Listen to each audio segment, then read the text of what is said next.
दिल्ली विधानसभा में एलजी का अभिभाषण हुआ। दरअसल विधानसभा की कार्रवाई का आज दूसरा दिन और एलजी के अभिभाषण के साथ सत्र की कार्रवाई शुरू हुई।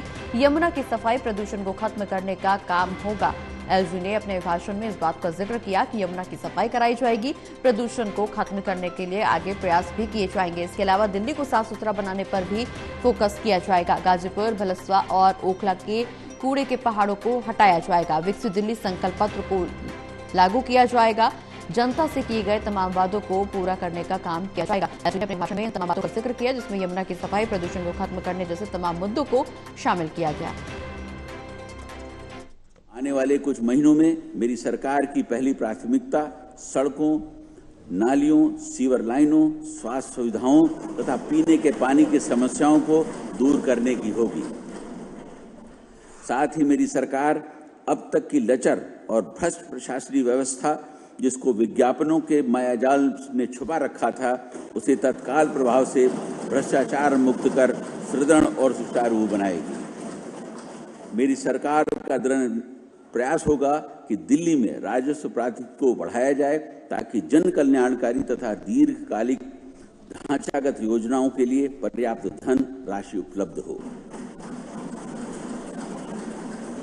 इस लक्ष्य को प्राप्त करने के लिए मेरी सरकार दिल्ली के सतत औद्योगिक विकास तथा आर्थिक गतिविधियों एवं रोजगार को बढ़ावा देने वाली अनेक योजनाओं को लागू करेगी।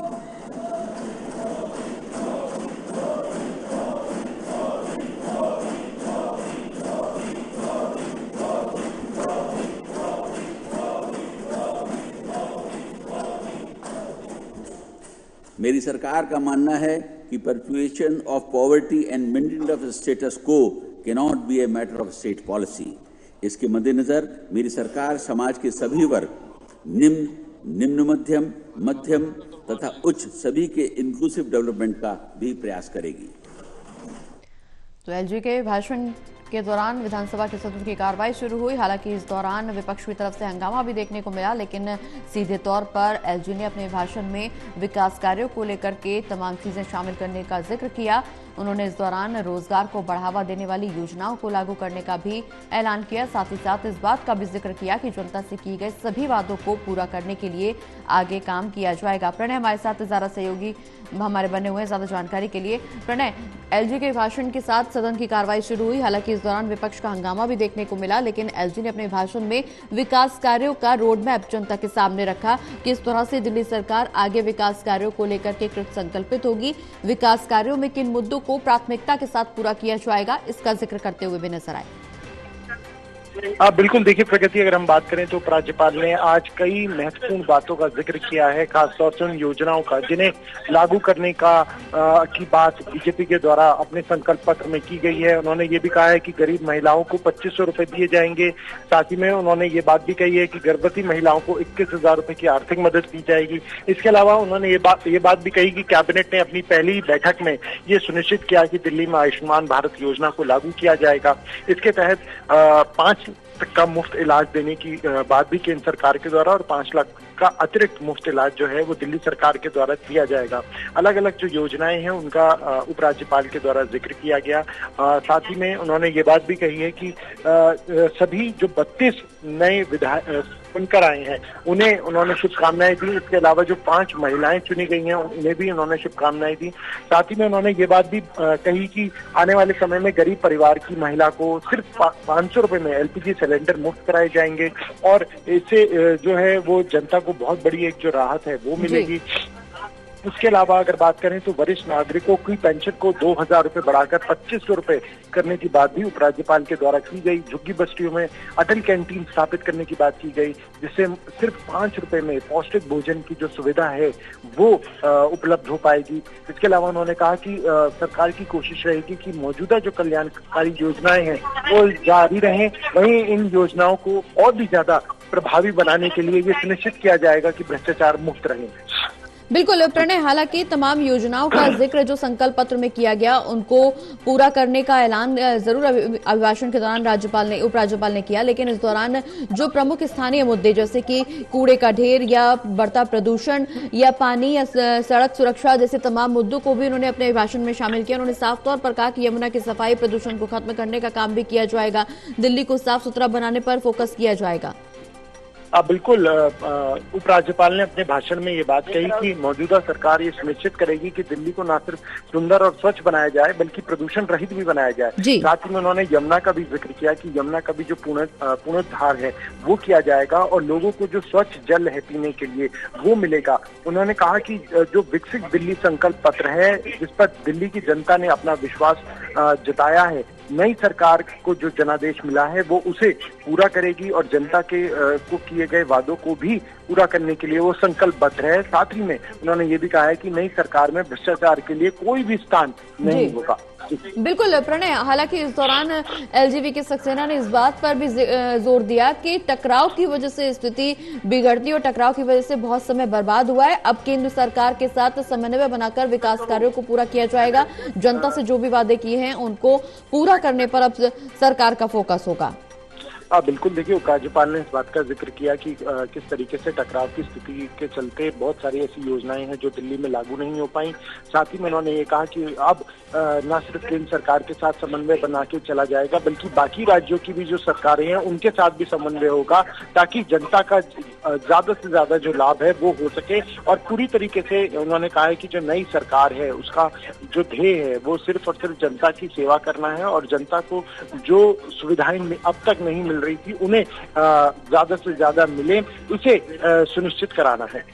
बिल्कुल प्रणय, हालांकि संकल्प पत्र में तमाम वादे जरूर किए गए थे। अब इंतजार जनता को भी है और विपक्ष भी लगातार इन मुद्दों को प्रखरता से उठा भी रहा है कि कब तक इन वादों को पूरा किया जाएगा।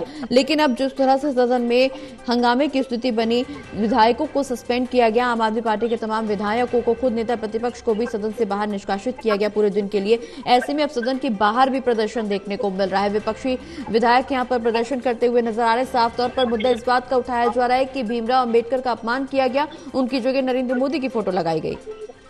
बिल्कुल, देखिए ये मुद्दा जो था वो कल से ही विपक्ष के द्वारा उठाया जा रहा है। हालांकि इसके तुरंत बाद जो सत्ता पक्ष है उन्होंने एक तस्वीर को जारी करके इस पूरे विवाद पर विराम लगाने की कोशिश की थी और उनका ये साफ कहना था कि जो आम आदमी पार्टी के नेता है वो जनता को भटकाने का प्रयास कर रहे हैं। इसके अलावा अब क्योंकि आधे घंटे के लिए प्रगति जो विधानसभा की कार्रवाई थी वो स्थगित की गई थी, अब विधानसभा की कार्रवाई दोबारा शुरू होगी। जो अभिभाषण हुआ है उस पर चर्चा होगी और आज का दिन महत्वपूर्ण इसलिए भी है क्योंकि जो कैग की रिपोर्ट है उसे आज पेश किया जाएगा।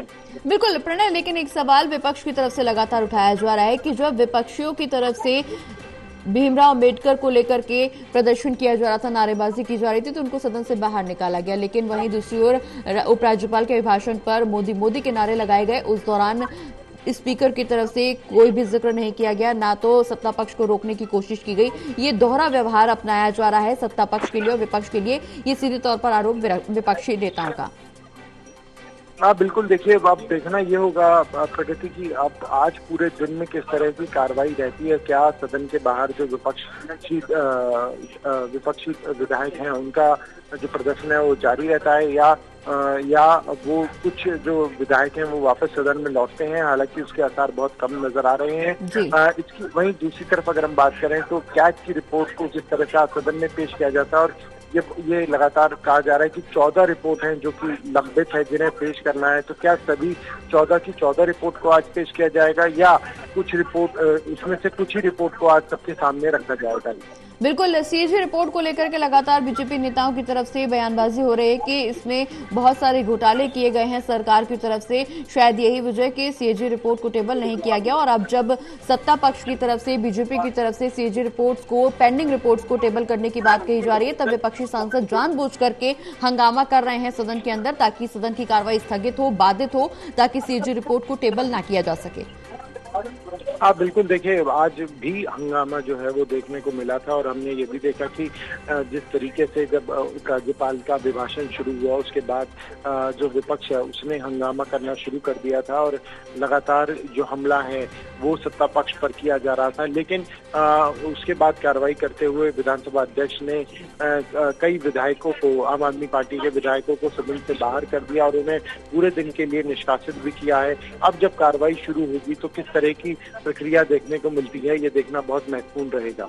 बिल्कुल प्रणय, हालांकि सुबह वीरेंद्र सचदेवा ने भी बयान दिया। उन्होंने साफ तौर पर इस बात का जिक्र किया कि बेबुनियादी बातों को लेकर के विपक्षी विधायकों की तरफ से, विपक्षी नेताओं की तरफ से हंगामा किया जा रहा है। भीमराव अंबेडकर की जो तस्वीर को लेकर के विपक्षी आरोप लगा रहे हैं, वो तस्वीर सभी बीजेपी के विधायकों के कार्यालयों में अपनी अपनी जगह पर मौजूद है और उसको कहीं नहीं हटाया गया। ये सिर्फ भ्रामक बयान है।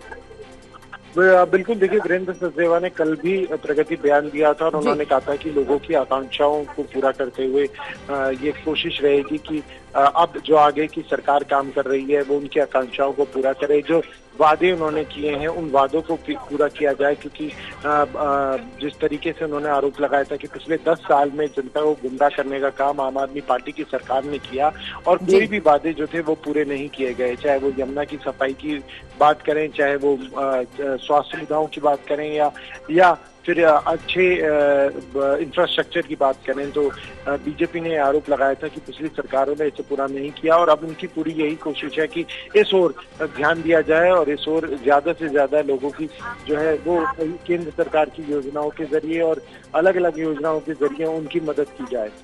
चलिए, बहुत बहुत शुक्रिया प्रणय, ये तमाम जानकारी हमारे दर्शकों तक पहुंचाने के लिए। नजर बनाए रखिए पूरी खबर पर, हम फिर लौटेंगे आपके पास।